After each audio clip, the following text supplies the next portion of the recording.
Good morning, Super Happer Campies. Wow. Okay. Cut. Redo. Good morning, Super Happer. Yeah.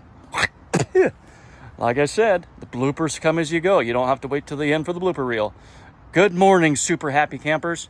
We're at the 2022 Shasta today, and it's a great blooper reel because today is the oopsie of the day. I just got done shooting a video for you of how to install these little RV levelers on the side of your trailer. Well, you didn't get to see it because somehow it didn't record, and now they're stuck to the side of the trailer. So I'm just going to walk you through real quick how to do it because it is super simple. Level your trailer. I used a 3-foot spirit gate level. It's level side to side.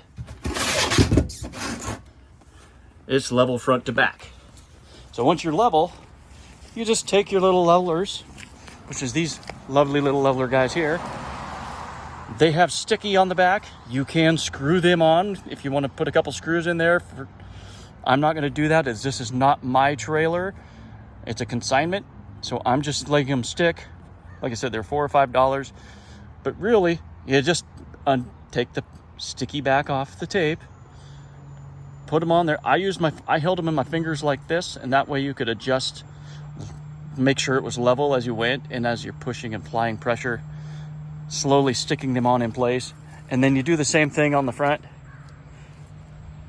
Now all I have to do when I deliver this trailer and set it up, I just back up onto my RV levels, which are these guys back here.